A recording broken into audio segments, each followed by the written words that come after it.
You ever wonder why some big changes at work just click, while others are a complete disaster? Well, a lot of the time, the answer isn't in the plan itself. Nope, it's inside the head of the person leading the charge. Today, we're going to pull back the curtain on the hidden ways of thinking that really drive how we all manage change. So, let's just get right to it with a big question. When you're the one calling the shots, who are you, really? Do you see yourself as a commander, charting the course? Or maybe you're more of a coach, building up your team's skills. Or hey, maybe you're a nurturer, kind of like a gardener, just trying to create the right environment for things to grow. We're going to explore all of these, because by the end of this, you'll see yourself and your leadership style in a whole new light. Here's the deal. We all have this internal image, a sort of mental picture of our role, and it's running the show, often without us even realizing it. It's the lens we see everything through. But, and this is the important part, every lens shows you some things really clearly, but it also creates massive blind spots. Figuring out what your go-to image is, that's step one to actually mastering how to lead change.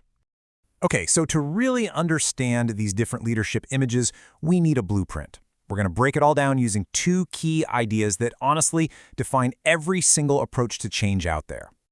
So that blueprint, it starts with the how. Are you controlling things or are you shaping them? The controlling approach, that's your classic top-down, I've got the plan, let's execute style of management. Think of it like being the captain of a ship, right? You're steering. The shaping approach is way more about getting everyone involved, building up their skills and empowering them. It's less about steering the ship yourself and more about building an amazing crew that can handle whatever the ocean throws at them. The second piece of the puzzle is all about what you expect to happen, the outcome. Do you believe change can be perfectly planned and will go exactly as you want? That's an intended outcome. Or are you more of a realist, knowing you'll have to tweak things along the way? That's a partially intended outcome.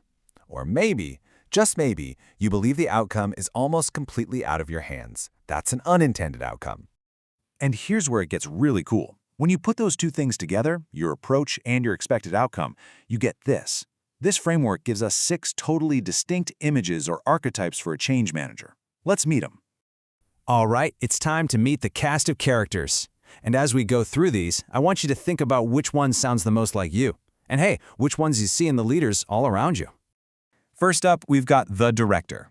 Think of them as the commander. This leader is all about that controlling approach, and they totally expect an intended outcome. They believe change is something you can design, plan, and then just make happen from the top. Their job is to point the way and make sure everybody stays in line. Yeah, the director's mantra is pretty simple. This is what is going to happen. A textbook example of this is Lou Gerstner turning IBM around in the 90s. The company was on the brink of collapse. He came in with a crystal clear vision to pivot from hardware to services, and he used a powerful, no-nonsense, top-down approach to make it a reality.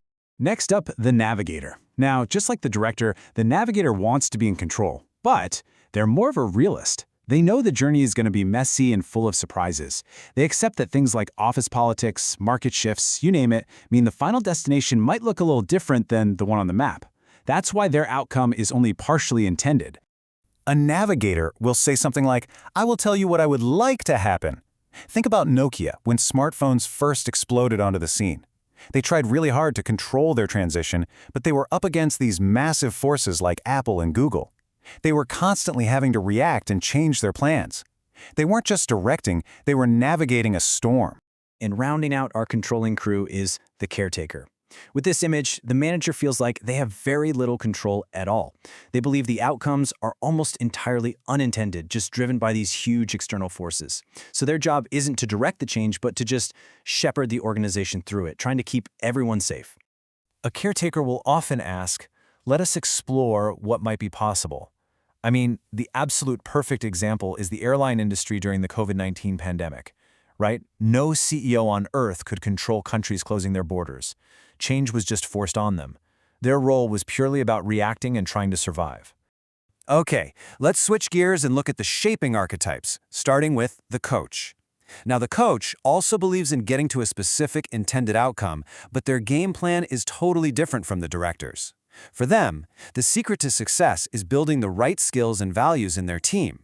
It's all about developing people, not just deploying a plan. The coach is always asking this question: how can we develop our capability to deal with change? This is basically baked into the DNA of a company like Google. All their focus on constant feedback, employee growth, and a coaching leadership style, it's all designed to build a team that can hit its goals because they're skilled and can adapt to anything. Next, we have the interpreter. This leader gets that during any big change, people are just confused. There's so much ambiguity. So their main job is to shape the meaning of what's happening. They believe outcomes are only partially intended because what really matters is how people understand and make sense of the change. They're the chief sense maker. You'll hear the interpreter say, "We need to think differently about this." Satya Nadella's transformation of Microsoft's culture is an absolute masterclass in this. He didn't just issue a new set of rules. He used these really powerful stories and narratives to shift the entire company's mindset from a know-it-all culture to a learn-it-all one.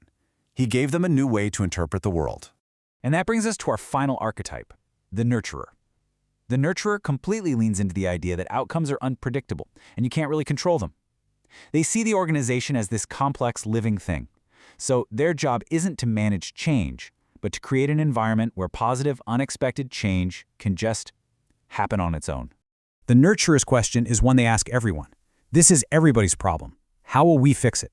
Think about Netflix. The way they went from mailing DVDs to streaming to becoming this huge production studio. That wasn't some grand top-down master plan. It was nurtured.